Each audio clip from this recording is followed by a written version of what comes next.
Welcome to Real Money Talks. Real strategies from the moneymakers and the world changers that you can use to make millions, keep those millions, multiply your wealth, and build your team. Here's your host, author of 5 New York Times bestsellers, money expert on Dr. Phil, CNN, CNBC, The Street TV, Fox News, and The View, Loral Langemeier. Hello, everyone, and welcome to Loral Langemeier and the IWS Weekly Market Livestream Update. Very happy to have you all here. As always, coming live to you on multiple social channels as well as our Zoom room. Very excited to have a couple of special guests today who are going to be joining us. And today we're going to be talking about your last chance at building out your financial infrastructure to guarantee success in 2021. With us today, we have Adam Kipnes and Eileen Galbraith, two coaches in the IWS community, talking about a couple of topics today. So Loral was unable to attend with us today, but she's going to be making a couple of announcements on social media this week. So go ahead, pay attention in the Facebook.com group where we have the Millionaires in Training group. So for us to get started today, what we want to be talking about is today, this is our last broadcast during the month of January. And what we typically see in the community and just in general is that once people get out of January, that momentum they would have had towards their commitments, towards their action plan and success for the new year typically falls by the wayside. And as a result, this really is kind of the last time for you all to finish strong on those commitments, to put all of the infrastructure in place to be successful for the course of the year. So today, Loral wanted to have a couple of the experts on to talk about that. We have Adam Kipnes, who's going to be talking a little bit about marketing strategy, what you need to think about as you put that into place or finish that up this week. I'll be talking a little bit about marketing tech and digital infrastructure. And last but certainly not least, Eileen Galbraith is going to be talking about funding, utilizing capital to help grow your business, and a couple of other items. So with that being said, I want to have everyone in the chat box below on the social channels share with us what is the biggest commitment you're working towards in 2021. And as we get started here with Adam Kipnes. So Adam, thank you for joining us today. I appreciate it as always. Would love to have your thoughts on those needed marketing strategy elements that have to be in place to have success over the course of the upcoming year. Thank you, Thomas. And it's great to have all the participants out there. You know, as we head into the end of the month, and this is some of what we talked about as we head into the end of the year, is how do you think about what you're doing? So I want to talk a little bit about strategy overall and then what you can do from a marketing perspective. So with your overall strategy, what I recommend, and this is the model that I work with my clients on, is number one, create your story. What is it you want to achieve in 2021? You can't do marketing. You can't do any of the things that Eileen's going to talk about. You can't do any of the tech that Thomas is going to talk about until you know what you want to do this year. And get really, really specific. I want to make X number of dollars providing Y service to Z people, right? If you know who that is, you can write that story and write it out. And be really clear to yourself what you want to achieve. What is that story that 2021 is going to be for you? Right? 2020 threw us for a loop, but for a lot of people, their story still ended the way they wanted because they planned on what they wanted and they adapted to the circumstances. For other people, they got hung up in, what do I do now? Because they weren't really clear on what they were trying to do, and it made it really hard to play catch up. So this is your opportunity to write that story for yourself. The second step, once you know what you want to do, I want you to understand your strengths. What are you good at? Right? If you know what you're good at, you want to do more of it. And that's true for anything. And don't judge what you're good at and worry about what you're bad at. Think about what you're good at. So I know I'm good speaking. I know I'm good in interview type situations. I know I am good having these conversations live and almost sometimes off the cuff, right? This is planned out what I'm going to say now, but sometimes it's off the cuff. What's necessary. That's what I'm good at. Doing Facebook advertising or doing organic Facebook posts, being creative on social media, not really my strengths. I'm better with my brain and my mouth than I am with my brain and my keyboard or my drawing skills, right? So what are you good at? Write those things down and know what you're really good at because that's what you want to focus on. That's going to get you to that story. The third step, I want you to supplement your weaknesses, right? If you know what you're good at, there are going to be things that you're bad at. Unfortunately, too many times we see people spend 50% or more of their time on stuff they're not very good at, where there's somebody cheaper, faster, and better than you are.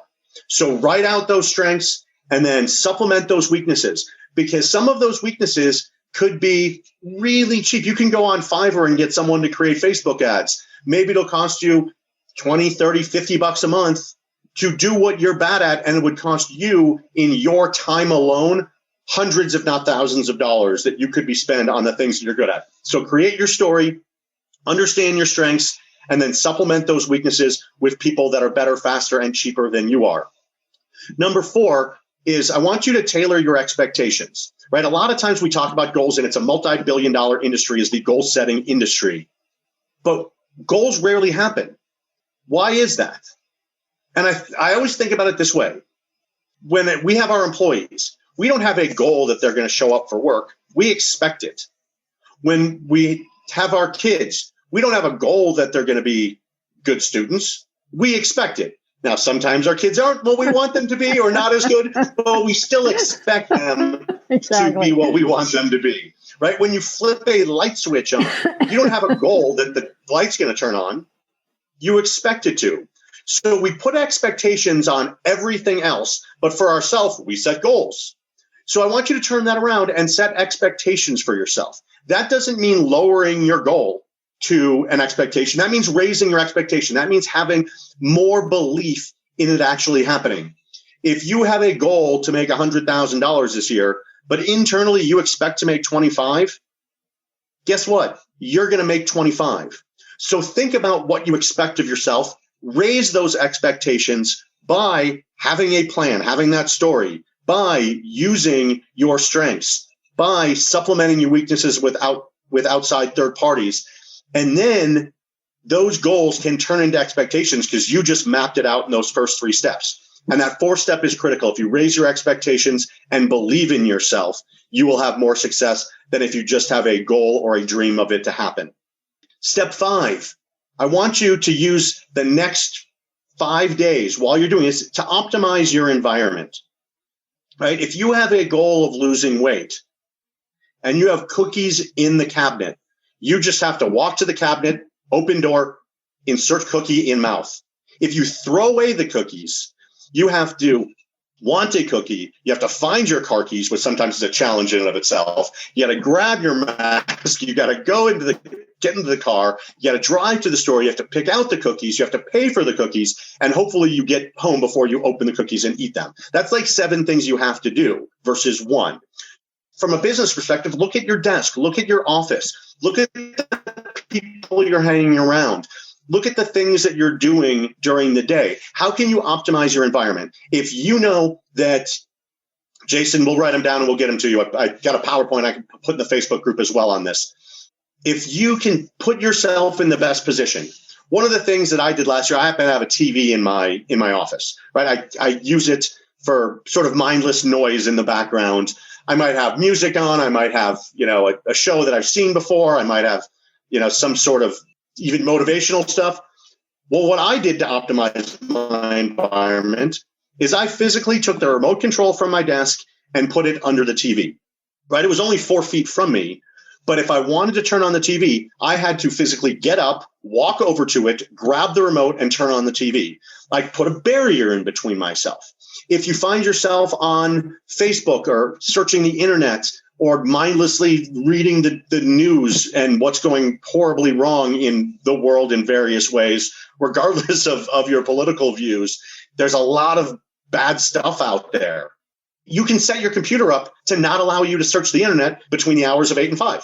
You can turn off alerts on your phone. You can delete apps so you stay off of them, right? This is about you getting to that goal that is now an expectation of doing it. And would you rather watch the same TV show that you've seen 3 times or make $100,000, $500,000, $1 million? We want you to raise those expectations. That will automatically help you. The next thing on the environment is look around your desk. If you have stacks of paper, go through them. And if you don't read that piece of paper or stick that piece of paper on your wall directly in front of you, just throw it away or recycle it or shred it. Obviously, numbers 2 and 3 are better than throw it away, right? Don't have a stack of paper because it's going to be in your head. You're going to be looking at it. Oh, someday I'm going to go read that list of the 10 things I need to do.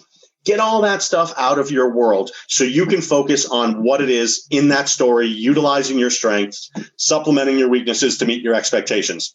And then the fourth thing to do, and this is where the marketing comes in, is market all the time. Or I usually say market like hell, right?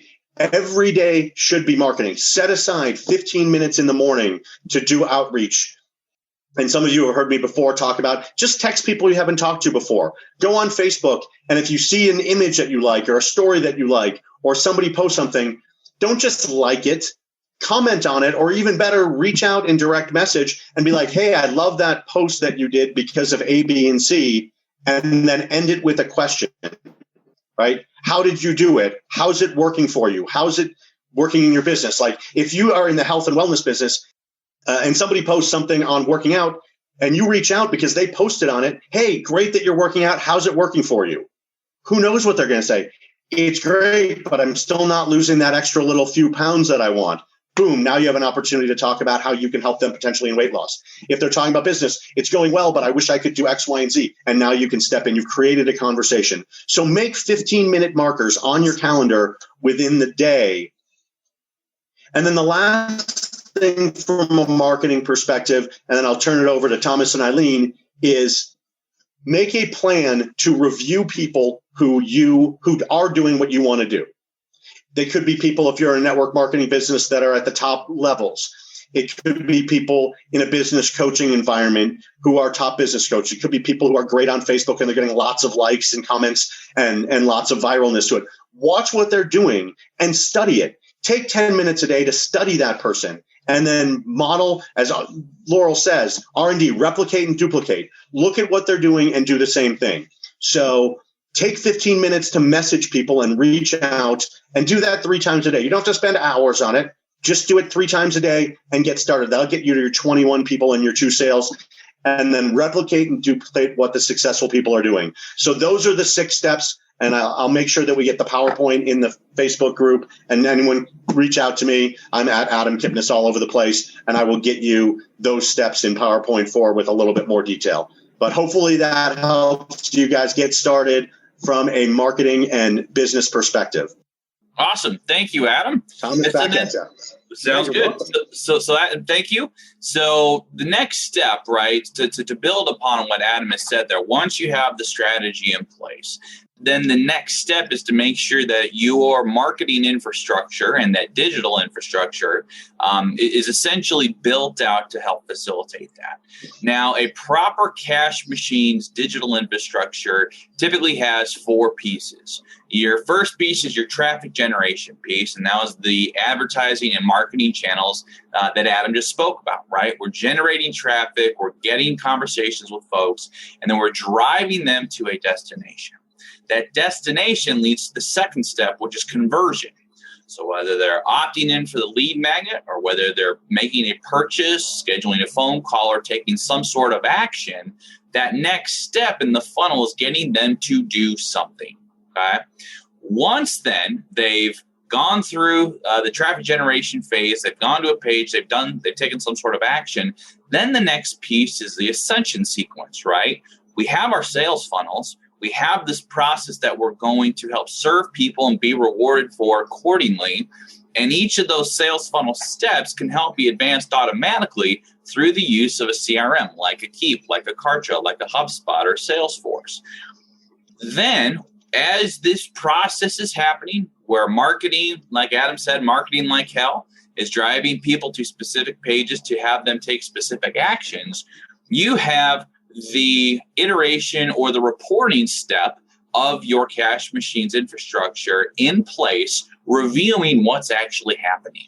We use Keep here at IWS. We have multitudes of dashboards that we use to track everything from how well people are responding to an email campaign to progressing through coaching programs.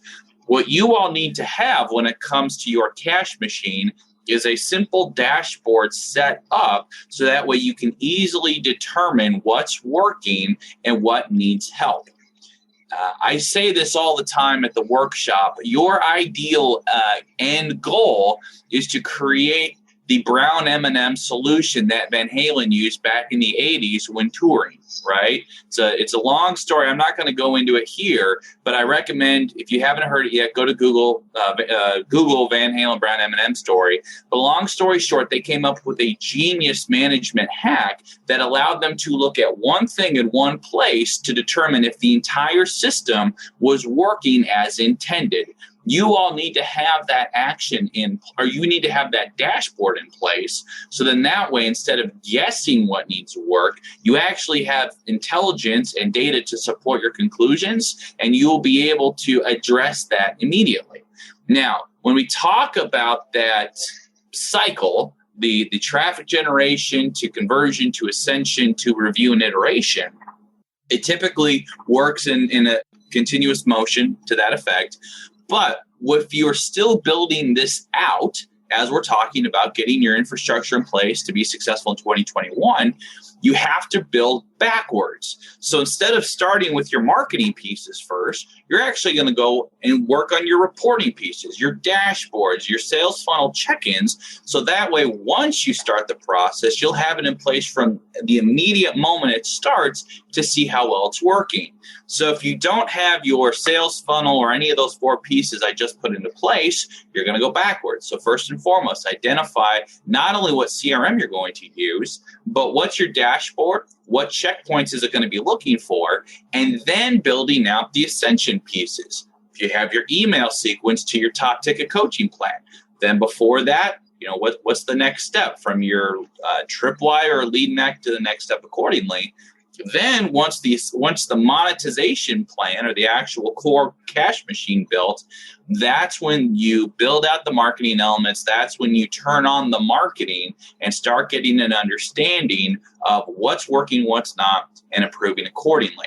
So there's a lot of folks out there who need to understand that while the process works one way, you actually build it out in reverse to be successful for the moment you start your marketing from a review, reporting, iteration piece. So for those of you who are out there, again, there's a couple questions. Again, it's traffic generation, it's conversion, it's ascension, and then review and iteration. Those are the 4 pieces of a cash machine's marketing infrastructure, marketing and sales infrastructure that you need to have working appropriately to make your business successful. Now, it's really great, and this is why I'm happy we're going to be turning it over to Eileen, is that when you're building all these pieces out, and Adam talks about this all the time in the workshop as well too, you don't want to spend a ton of money just making a great website and not leave anything in the bank from advertising and marketing.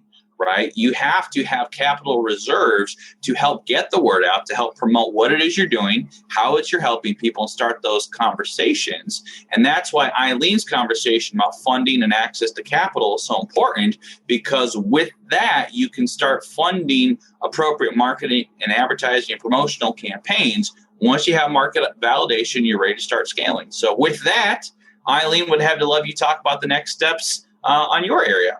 Absolutely. Thank you so much. So everything so far that you've been hearing Adam and Thomas talk about all has to do with planning. It all has to do with generating revenue.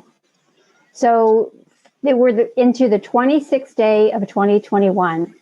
We have a 120-day plan. So now you have 90 days left of that 120-day plan to decide where are you going to go. And it all starts with getting the money. I'm going to talk a little bit about that. But first, I want to talk about that reverse engineering thing. So reverse engineering the revenue that you want to project coming in. You'll hear Loral say this all the time. It's not about the widget that you're selling. It's about the amount of money that you want and what your goal is and what your freedom day number is. So if you want to generate $10,500 in a month, what are you doing to be able to generate that? What are the things that you have that you can sell at the low ticket item and going up into your higher ticket item? And we talk about that all the time in the workshop.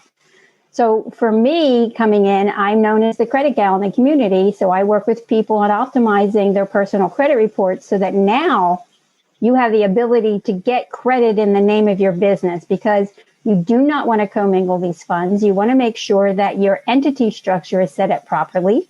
And for those of you who have not been working with Scott, you need to work with Scott Arden to make sure that infrastructure is set up properly. You want to make sure that your checking accounts are set up for your business. Underwriting guidelines dictates that the day you opened up your business checking account is the day your business is actually starting. Not that you incorporated 3 years ago and now you're finally opening up your account. So the day you open up that business checking account is what they're going to look at for the underwriting guidelines. There are 3 different ways that you can get access to capital. The first is, we call them the 3 C's: cash, credit, or collateral. And the cash means you've been in business for a while, you have revenue, you have your checking account set up, that you have money coming and going, and you're maintaining on an average about $3,000 to $5,000 in that checking account. So that's one of the things that the underwriters are going to look at. What are they generating in business and what's going out? Where is the cash flowing? The second thing is the credit, which you know is my biggest topic, and I'll come right back to that. And the third thing is collateral. If you have a business and you're just starting up, but you have equipment that has high value to it, and I'm saying $5,000 or up, you can use that collateral as going to get lines of credit or even to get the business credit cards. So let me come back to the credit piece, because I know we only have about 5 more minutes here. Optimizing your personal credit in order to get business credit is the priority. Every time you apply for a business loan or a business credit card, they're always going to come back and review the personal credit of the business owners, whether it's yourself or if you have 4 other partners. So you need to make sure that that is optimized. Every 12 months, and I'm going to give you a website, and Thomas, if you can type this in, that would be great. You can go to annualcreditreport.com every 12 months and get a free copy of your credit report. If you want to have a conversation with me to review it, then that's a conversation we can have. You need to make sure that this credit report is optimized at its best. If there's blemishes on there, let's get rid of them. If we need to build credit for you, let's make that happen, because we are all here in business, putting our 120-day plan together, reverse engineering the revenue model that we want to have, all going for that freedom, that financial freedom day. We need to know where you are, where you want to get to, and this is where the gap analysis, you hear this term all the time in our community, the gap analysis needs to happen so that we can get that plan for you. We can see how much capital you need access to be able to achieve the goals that you want to achieve. So get a copy of that credit report. Let's have a review and see where you are, and let's start to get the business credit built. And the other thing that I want to speak to is, I talked about the entities earlier. If you have not incorporated yet, please make sure you have a conversation with Scott Arden. He's the entity structure individual in our community. He will make sure that you are set up properly. The way that your business is set up will make a difference when it comes to getting the capital for your business. And these are just steps we want to make sure that you're doing, and we want to make sure that they're getting done in the right order, because February is right around the corner. Make your plan, stick with your plan, and let's make your business the best business for 2021. Awesome. Thank you, Eileen. I appreciate that. And we're going to have a quick promotion. We're going to have something fun today. So if you've not yet done so, if you're in the Facebook group, let us know what your biggest commitment for 2021 is with a Facebook comment. And if you comment, you'll be eligible for a drawing for $10 off a workshop ticket that we're going to be having for the month of February. So in tradition of practicing what we preach, we will be having workshops available to you all in February that will help you continue on this path of putting everything into place you need to see success in 2021. You'll be able to see Adam, Eileen, and myself all at that workshop in the next February events and beyond. And we look forward to seeing you all there and seeing you all join the community, take a seat on the bus one way or the other in 2021 and beyond. So on behalf of Eileen, on behalf of Adam, Loral, and everyone here at the IWS team, we appreciate you hopping on today. We look forward to seeing you at the event. We look forward to seeing you in the community in the near future. And here's to your success in 2021. Thank you all, and we'll see you next week.